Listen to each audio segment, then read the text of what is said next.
Assalamualaikum warahmatullahi wabarakatuh. Terima kasih sudah mengklik video ini. Hari ini untuk pelajaran SPM kita akan belajar tentang macam majelis Muhammadiyah. Minggu lalu kita sudah belajar tentang tugasnya majelis-majelis dan macamnya ada apa saja. Nah, hari ini kita akan belajar 7 macam majelis yang ada di Muhammadiyah. Sisanya kita akan bahas di pekan yang akan datang. Majelis yang pertama adalah majelis tarjih dan tajdid, tahu yang biasa disingkat dengan MTT, atau juga terkenal dengan nama majelis tarjih saja. Biasanya orang lebih mudah menyebut dengan majelis tarjih. Nah, tarjih itu artinya adalah menyaring atau menyeleksi. Sedangkan tajdid artinya adalah pembaharuan. Nah, sedangkan untuk majelis tarjih dan tajdid ini memiliki tugas yaitu menyeleksi atau menyaring kembali hukum-hukum Islam yang sudah berjalan dan kemudian diperbaharui dan disesuaikan dengan perkembangan zaman yang terjadi di masyarakat saat ini. Misalkan untuk bacaan sholat, terus untuk arah kiblat. Nah, seperti itu adalah ranah pembahasan dari majelis tarjih dan tajdid.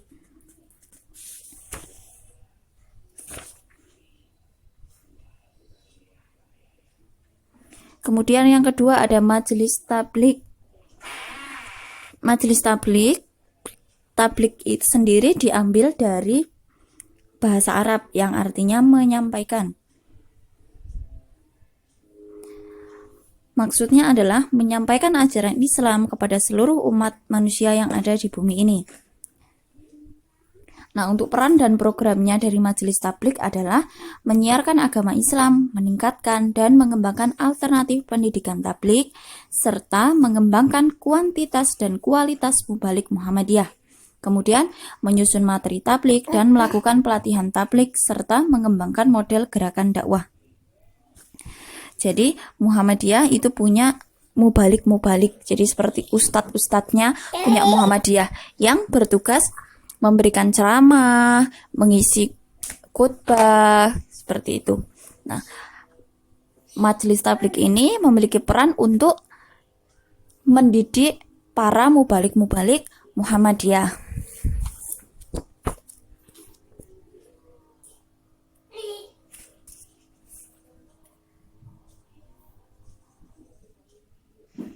Nah, untuk fungsi majelis tablik adalah yang pertama, memberikan pertimbangan kepada pimpinan persyarikatan untuk digunakan sebagai bahan dalam menyusun kebijakan persyarikatan dalam bidang tablik. Nah, perlu anak-anak ingat, di dalam Muhammadiyah, pimpinan atau orang-orang Muhammadiyah tidak pernah atau jarang sekali menyebut Muhammadiyah sebagai organisasi Muhammadiyah atau ormas Muhammadiyah, tapi lebih terkenal sebagai persyarikatan Muhammadiyah. Jadi jarang sekali, bahkan bisa dibilang tidak ada yang menyebut Muhammadiyah sebagai aku ada di organisasi Muhammadiyah, atau aku merupakan bagian dari ormas Muhammadiyah. Itu tidak, atau bahkan ada yang menyebut sebagai yayasan Muhammadiyah. Itu enggak. Muhammadiyah terkenal di warga Muhammadiyah sendiri sebagai persyarikatan, ya. Jadi anak-anak ingat, untuk menyebut Muhammadiyah adalah persyarikatan. Kemudian fungsi majelis tablik yang kedua adalah pembinaan dan peningkatan kemampuan serta pengkoordinasian kegiatan dan gerakan mubalik. Ketiga, menggerakkan pengkajian dan pengembangan pengamalan ajaran Islam, penggeraan dan bimbingan penyelenggaraan, pemeliharaan, pengelolaan wakaf, masjid dan musola. Selanjutnya ada penggerakan dan bimbingan pelaksanaan serta pengembangan kegiatan pengajian pimpinan dan anggota, serta khutbah dengan menggunakan jasa iptek. Selanjutnya menyelenggarakan pendidikan dan kaderisasi mubalik dan khotib. Dan yang terakhir penyelenggaraan penelitian dakwah. Itu adalah fungsi dari majelis tablik. Kemudian selanjutnya yang ketiga ada majelis pendidikan dasar dan menengah atau Dikdasmen. Nah, majelis ini berfungsi untuk mengelola program pendidikan dasar dan menengah. Pendidikan dasar dan menengah yang dimaksud adalah mulai dari SD, SMP, sampai SMA. Kenapa TK dan PAUD itu tidak termasuk? Karena TK dan PAUD itu tidak di bawah Muhammadiyah, tapi di bawah Aisyah. Jadi pengelolaannya dikelola Aisyah sendiri, sedangkan sekolah-sekolah Muhammadiyah mulai dari SD, SMP, dan SMA sederajat. Jadi SDMI, SMP MTS, SMA, MA, SMK itu ada di bawahnya Majelis Dikdasmen. Nah, kita lihat di sini jumlah sekolah Muhammadiyah sampai hari ini ada 4.623 TK, 2.604 SD dan MI, ada 1.772 SMP dan MTS, 1.143 SMA, SMK, dan MA. Di perguruan tinggi itu ada 172 serta 67 pondok pesantren.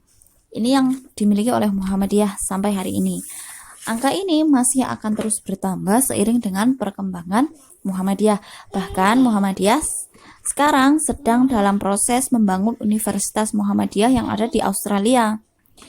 Ada juga TK-TK dan PAUD yang ada di luar negeri seperti di Mesir, di Malaysia, itu sekarang sudah punya Muhammadiyah TK dan PAUD yang ada di sana. Selanjutnya yang keempat ada Majelis Pendidikan Tinggi atau Dikti. Fungsinya adalah mengelola pendidikan tinggi. Kalau tadi Dikdasmen untuk mengurus pendidikan di tingkat dasar dan menengah dari SD sampai SMA, sedangkan perguruan tinggi dikelola oleh Majelis Pendidikan Tinggi. Siapa saja perguruan tinggi mulai dari institut, akademi, universitas, itu semua masuk di ranahnya Majelis Pendidikan Tinggi. Untuk Majelis Dikti ini khusus ada di tingkat pusat. Nah, contoh-contoh perguruan tinggi yang dimiliki oleh Muhammadiyah adalah ada UM Surabaya, Universitas Muhammadiyah Surabaya, ada Universitas Muhammadiyah Yogyakarta, ada UMSIDA Sidoarjo, ada UMS Surakarta, ada Stikes Gombong, itu Stikes Aisyah, Sekolah Tinggi Ilmu Kesehatan. Ada yang baru, ada UMM Madiun, Universitas Muhammadiyah Madiun, dan lain sebagainya. Ada banyak sekali universitas atau perguruan tinggi milik Muhammadiyah. Selanjutnya kita lihat majelis yang kelima, ada Majelis Ekonomi dan Kewirausahaan. Untuk majelis ini fokus kepada masalah ekonomi umat. Tugasnya adalah memberi pendampingan, bimbingan, dan bantuan lainnya untuk melakukan pengembangan potensi ekonomi warga persyarikatan dan masyarakat luas. Jadi tidak hanya keluarga Muhammadiyah saja yang diberikan pendampingan dan bimbingan, tapi juga bisa masyarakat luas non warga Muhammadiyah.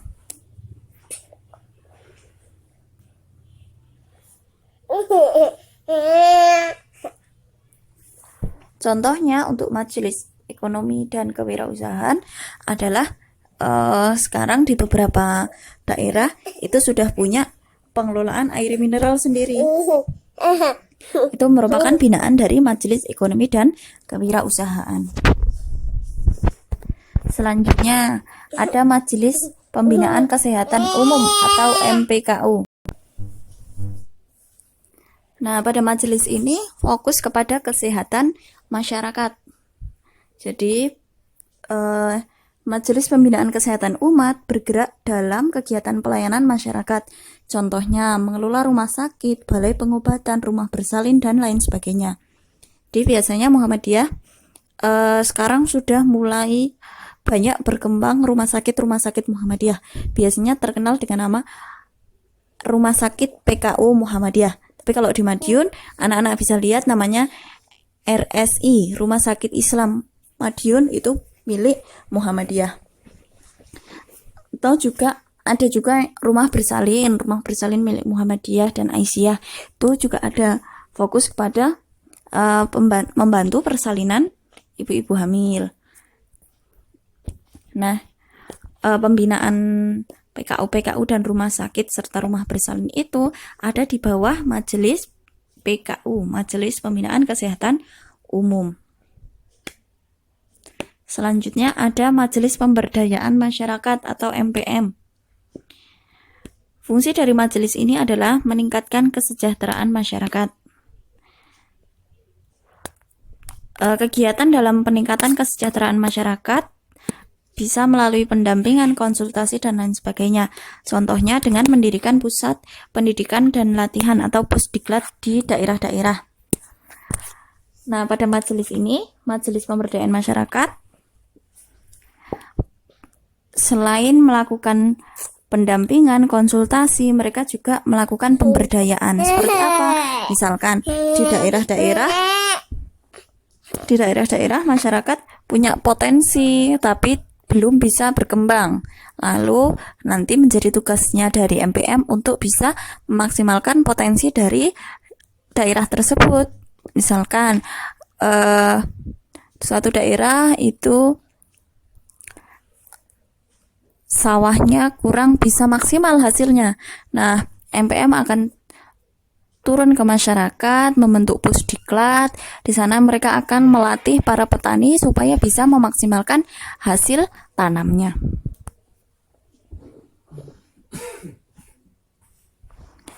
Nah, kita sudah selesai membahas 7 dari 13 majelis yang dimiliki oleh Muhammadiyah. Kalau sudah selesai menyimak video ini, seperti biasa, like video ini, kemudian komen dengan menyebutkan nama serta kelas, serta jawab satu pertanyaan Bu Dinda.